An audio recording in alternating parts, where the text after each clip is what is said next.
अस्सलामुअलैकुम सामीन। 19 मुहर्रम हराम है, 18 अगस्त है। सोशल इंडिया न्यूज़ में आपका खैर मकदम है।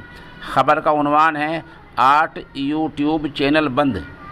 इल्ज़ाम ये है कि इन यूट्यूब चैनलों पर मुल्क की हिफाजती नुक्ता नज़र से गलत बातें अपलोड की जा रही थी, लोगों को गुमराह किया जा रहा था, अफवाहें फैलाई जा रही थी और मुल्क की सिक्योरिटी को इनसे ख़तरा हो चला था। इनमें 7 हिंदुस्तानी चैनल बंद हुए हैं और 1 पाकिस्तानी चैनल बंद किया गया है। चैनल कौन कौन से हैं उनके नाम भी ज़रा आप अभी आगे जाके सुनेंगे। पहला ख़बर सुन लें थोड़ी सी।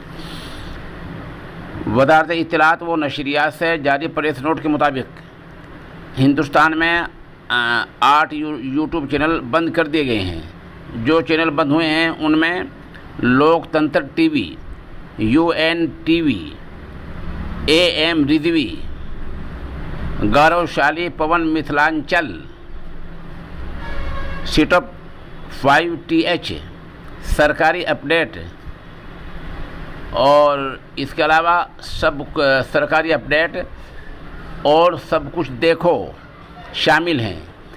ये हिंदुस्तानी है। एक पाकिस्तान से चलने वाला यूट्यूब चैनल न्यूज़ की दुनिया भी बंद कर दिया गया है। यह 8 यूट्यूब चैनल हैं, इनको बंद कर दिया गया है। इल्ज़ाम ये है कि इनसे मुल्क की सिक्योरिटी को ख़तरा हो चला था और ये अफवाहें फैला रहे थे और झूठ बातें अपलोड कर रहे थे।